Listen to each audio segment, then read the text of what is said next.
Making Wheeler Dealers is no easy task, and every episode requires a massive effort from a dedicated team of people. We started all those years ago on a niche channel in the UK. Ils ont créé l'une des émissions automobiles les plus appréciées de la télévision. Un mélange parfait de charme et de talent. Mike Brewer était le négociateur. Ed China, le génie de la mécanique. Ensemble, ils ont fait des affairistes un phénomène mondial. Mais en 2017, tout a changé. Ed a quitté l'émission, laissant les fans stupéfaits et en quête de réponse. Ce qui a suivi était bien plus qu'un simple changement de casting. C'était la fin d'une amitié. Une bataille pour le contrôle créatif et une base de fans déchirée. Alors qu'Ed pointait du doigt des interférences en coulisses et la perte de contenu authentique, Mike prétendait avoir été pris au dépourvu. Internet explosait de rumeurs, d'accusations et de questions sans réponse. Ed a-t-il été poussé vers la sortie? Mike a-t-il pris le parti des producteurs? Et pourquoi les deux ne se sont-ils pas parlé depuis? La vérité sur le départ d'Ed China et sa querelle silencieuse avec Mike Brewer est bien plus douloureuse qu'on ne l'imaginait. Voici la véritable histoire de la rupture d'un partenariat légendaire, faute de tournage. En 2003, Affaire de charlatan a été diffusée pour la première fois sur Discovery Channel au Royaume-Uni, avec des attentes modestes. Mais en quelques saisons seulement, la série est devenue un succès mondial.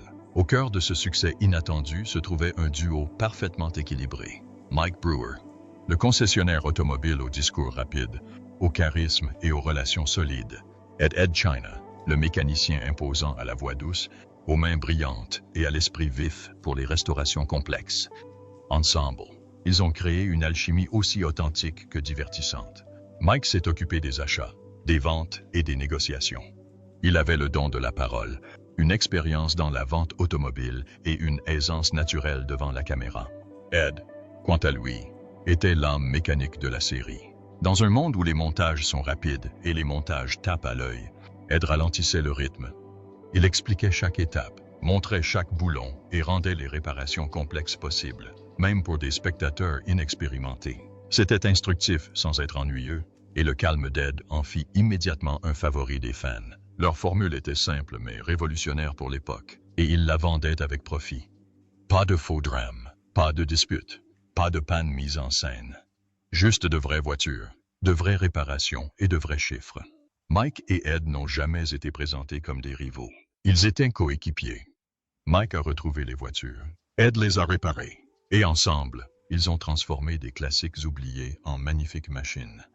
Les téléspectateurs du monde entier ont été captivés, non seulement par les voitures, mais aussi par le respect sincère et la camaraderie entre les deux hommes. Ils n'étaient pas toujours d'accord, mais ils se faisaient clairement confiance. Et cette dynamique a fait de Wheeler Dealers bien plus qu'un simple salon automobile.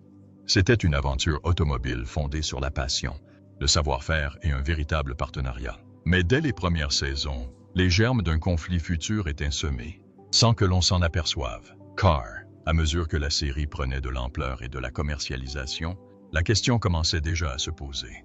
L'esprit créatif qui a donné naissance à Wheeler Dealers survivrait-il aux pressions de la production télévisuelle? Si Wheeler Dealers reposait sur le concept d'achat et de revente de voitures d'occasion à des fins lucratives, c'est Ed China qui a donné à l'émission son cœur et son intelligence. Dès qu'il a retroussé ses manches dans l'atelier d'origine, il était clair qu'il ne s'agissait pas d'un mécanicien de télé-réalité tape à l'œil. Ed était un vrai professionnel. Méticuleux, réfléchi et discrètement brillant. Il a apporté un niveau d'authenticité que peu de salons automobiles ont jamais atteint, et encore moins maintenu. Ce qui distinguait Ed, ce n'était pas seulement sa taille ou sa coiffure ébouriffée emblématique. C'était son approche. Au lieu de passer sous silence les problèmes mécaniques, il allait au fond des choses. Il expliquait le fonctionnement interne des systèmes de suspension, s'attaquait à des problèmes électriques complexes et accompagnait les spectateurs dans la révision des moteurs avec clarté et patience.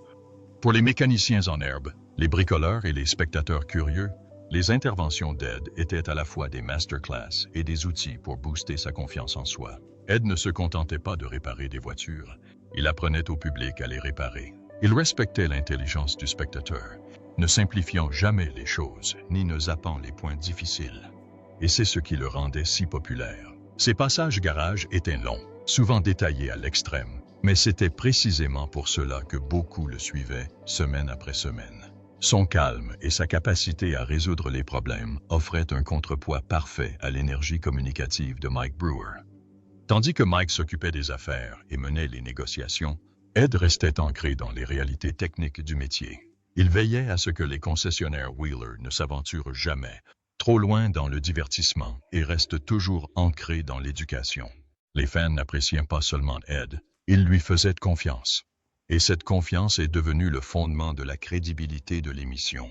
Sans lui, de nombreux téléspectateurs pensaient que l'émission perdrait son âme. Malheureusement, au fil du temps, les dirigeants de la chaîne ont eu des idées différentes sur le devenir des concessionnaires Wheeler. L'obstination d'Ed à faire les choses correctement allait bientôt entrer en conflit avec leur volonté d'adopter une formule plus commerciale. Le succès international de Wheeler Dealers a entraîné une réorientation de la production. Au cours des saisons suivantes, la série est passée sous le contrôle de la branche production américaine de Discovery, qui a vu l'opportunité de reconditionner le contenu pour un public plus large et davantage axé sur le divertissement. Ce changement a entraîné des budgets plus importants, un montage plus percutant et un marketing plus développé. Mais il s'est également accompagné de nouvelles priorités. En coulisses, Discovery aurait commencé à promouvoir un format mettant davantage l'accent sur les personnalités et moins sur le processus. Il souhaitait notamment raccourcir les séquences de réparation d'Ed, simplifier le contenu technique et se concentrer davantage sur l'aspect inverse de l'émission. Acheter, venir, vendre. Pour les fans de longue date qui appréciaient l'aspect pratique et éducatif, c'était un signal d'alarme. Mais pour Ed, c'était pire, un compromis qu'il n'était pas prêt à accepter. Il avait exprimé ses inquiétudes dès le début. D'après ses déclarations publiques ultérieures, il était fermement opposé à l'idée de supprimer les scènes d'atelier, surtout si cela signifiait supprimer les parties mêmes de la série qui apprenaient aux téléspectateurs à effectuer de véritables réparations. Ed a soutenu qu'accélérer les réparations nuirait à l'intégrité de la série et aliénerait sa base de fans. La chaîne, cependant, avait les données pour elle. Des segments plus courts signifiaient des épisodes plus denses. Des épisodes plus serrés signifiaient davantage de recettes publicitaires. C'était un conflit classique entre intégrité créative et viabilité commerciale. Ed, qui n'était pas du genre à courir après les projecteurs ni à céder à la pression du studio, se retrouvait de plus en plus isolé dans sa position. Mike, qui avait toujours été le porte-parole et l'homme d'affaires de la série, s'est retrouvé dans une situation délicate. Tandis qu'Ed s'opposait, Mike semblait plus ouvert au changement, que ce soit pour maintenir la série à flot ou pour s'aligner sur les objectifs plus larges de Discovery. Cette différence de perspective a marqué un tournant dans leur partenariat. La tension entre contenu et commerce n'était plus une question de lenteur. Elle se dirigeait droit vers une collision. Alors que l'influence de Discovery grandissait en coulisses, Mike Brewer se retrouva dans une position complexe et controversée.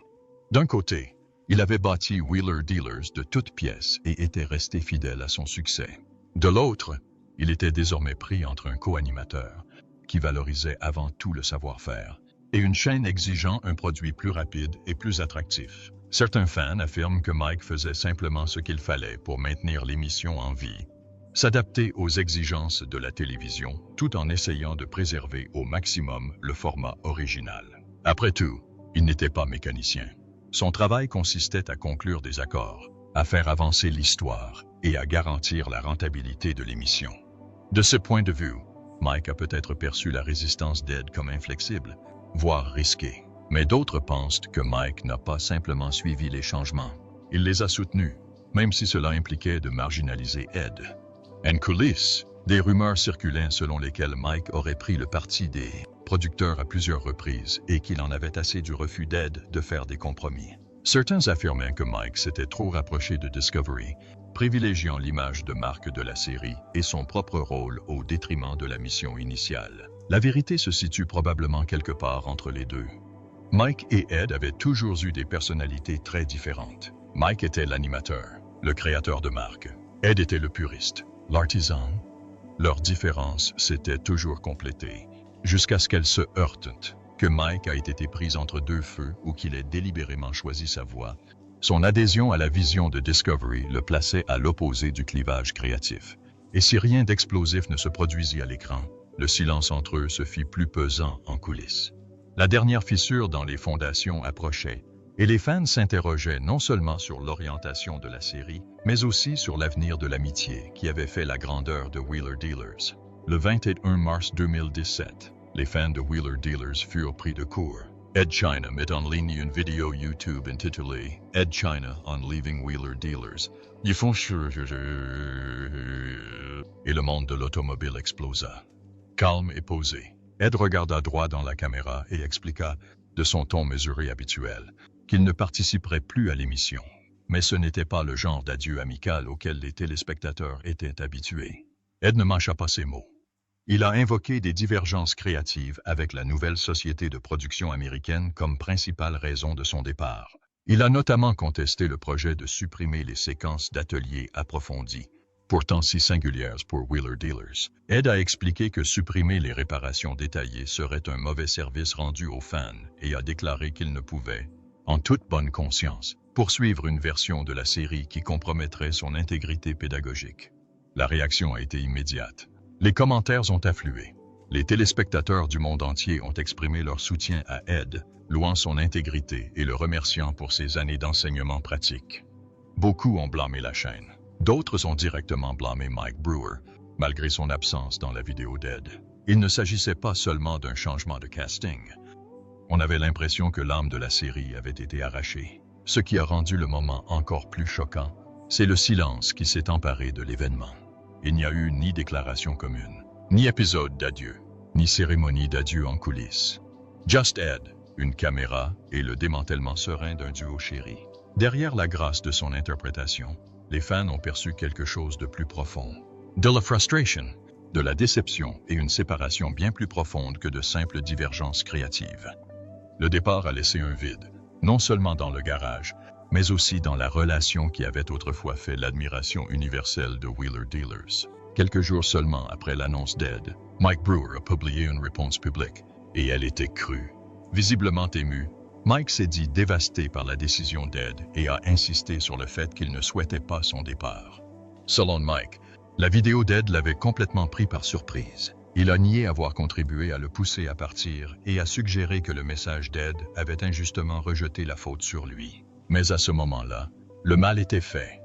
Les fans avaient déjà choisi leur camp. Les réseaux sociaux ont déchaîné l'indignation, principalement dirigée contre Mike.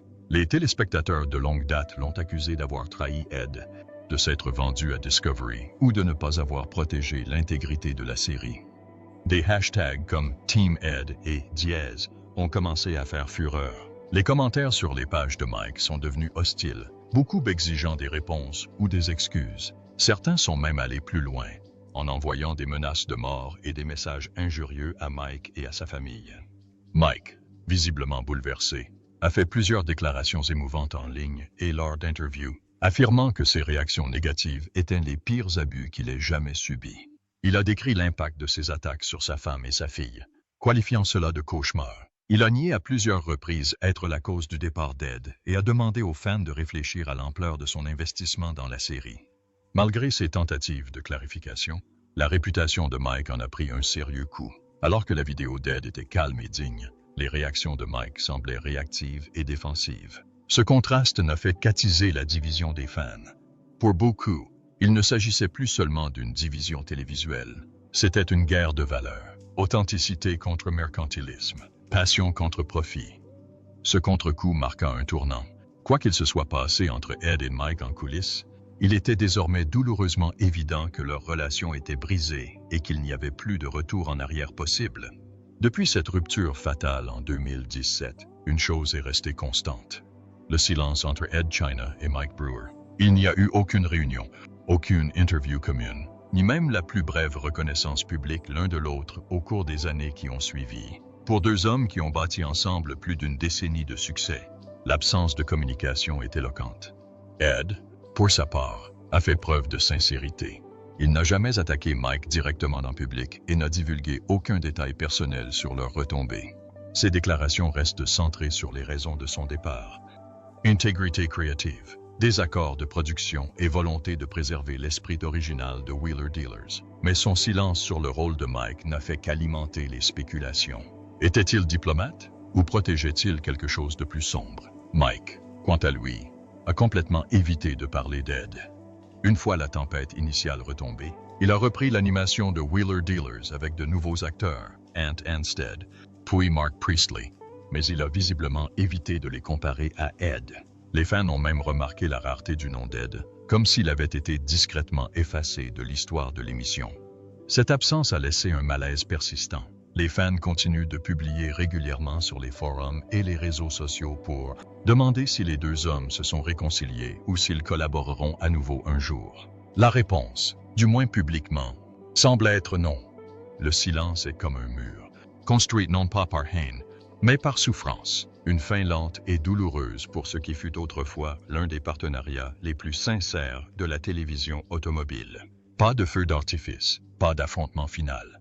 Juste une guerre froide non résolue entre deux hommes qui ont bâti quelque chose d'exceptionnel, puis l'ont abandonné, chacun de leur côté. Une fois la poussière retombée après le départ d'Ed China, les deux hommes ont emprunté des chemins très différents, chacun révélant davantage leur identité. Pour Ed, quitter Wheeler Dealers ne signifiait pas la fin de sa présence publique. C'était un nouveau départ. Il a lancé sa chaîne YouTube, Ed China's Garage Revival, renouant avec le contenu approfondi et éducatif que les fans ont toujours apprécié. Son objectif? Restaurer des voitures tout en préservant l'esprit DIY et la transparence qui ont fait sa renommée. Ed a également exploré de nouveaux projets, notamment un prototype de camionnette à glace électrique, des défis d'ingénierie et des apparitions lors d'événements automobiles. Sa présence restait fidèle à son identité, calme, inventif et profondément ancré dans la mécanique. Bien que son contenu ne soit pas aussi fréquent que celui d'une série diffusée par une chaîne, les fans ont salué son authenticité et ont eu l'impression qu'Ed était revenu à ses racines. Mike Brewer, quant à lui, est resté sous les projecteurs de Wheeler Dealers. L'émission a continué avec de nouveaux mécaniciens, d'abord Ant Anstead, dont l'alchimie avec Mike a été saluée, puis Mark Elvis Priestley, ancien mécanicien de F1. Alors que l'émission continuait et attirait de nouveaux téléspectateurs, de nombreux fans de longue date ressentaient un manque. Les plaisanteries, l'équilibre, la confiance, l'absence d'aide étaient toujours profondément ressenties. Bien que Mike soit resté occupé avec des spin-offs, des événements en direct et des contrats avec des concessionnaires, l'ombre du départ d'Ed a plané sur lui pendant des années. Les interviews consacrées à l'émission évitaient souvent complètement le nom d'Ed. Et malgré l'évolution constante de l'émission, la magie originelle n'est jamais vraiment revenue. Après l'incident, les deux hommes semblaient s'épanouir chacun à leur manière, mais le fossé qui les séparait ne s'est jamais comblé. Et pour les fans, l'âge d'or de la série était révolu, défini non pas par les voitures, mais par l'amitié improbable qui les avait autrefois animés. Des années plus tard, la communauté des fans de Wheeler Dealers reste fragmentée, divisée en deux camps passionnés, l'équipe Ed et l'équipe Mike.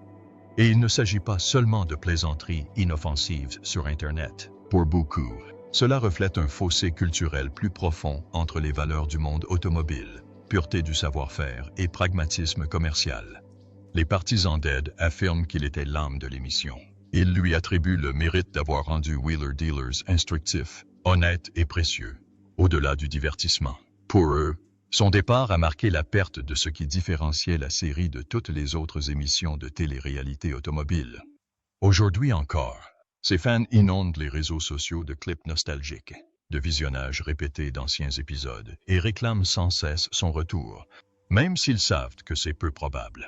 De son côté, Mike a conservé une forte audience, notamment auprès des téléspectateurs qui apprécient son format rythmé. La qualité de la production et la variété des voitures abordées par l'émission ont évolué depuis le départ d'Ed.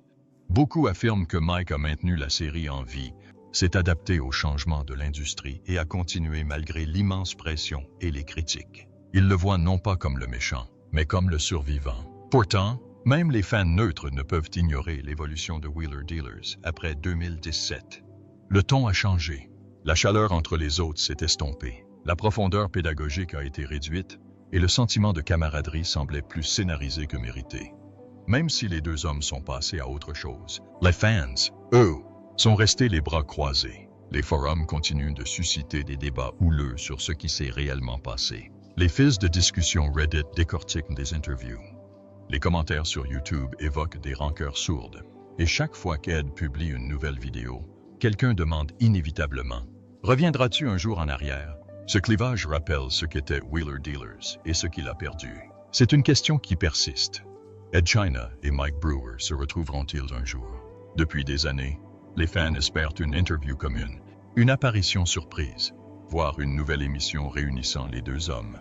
Mais à mesure que le temps passe, cette possibilité ressemble de plus en plus à un fantasme. Publiquement, aucun des deux hommes n'a manifesté l'intérêt de renouer leur relation professionnelle.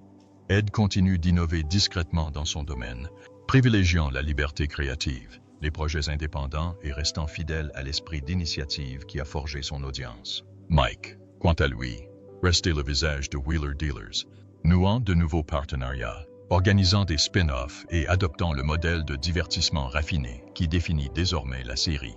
Aucun des deux n'a porté de coup public depuis la fin de la série, mais aucun des deux n'a tendu la main. Leur silence est devenu une sorte de conclusion. Une conclusion que les fans n'ont jamais vraiment eue. Et pourtant, il y a quelque chose d'indéniablement tragique dans cette fin. Ils n'étaient pas seulement des collègues, ils étaient des co-créateurs. Ensemble, ils ont bâti une série emblématique, un spectacle mêlant éducation, divertissement et passion comme peu d'autres l'ont fait. Et que ce soit la pression de la production, un conflit de valeurs ou une trahison jamais révélée publiquement, quelque chose a craqué. Et aucun d'eux ne l'a jamais vraiment expliqué. Si des retrouvailles ont lieu, ce ne sera probablement pas devant les caméras. Ce pourrait être une poignée de main privée en coulisses, ou peut-être n'aura-t-elle pas lieu du tout. Car parfois, même les partenariats les plus solides se dissolvent. Non pas dans l'explosion, mais dans le silence.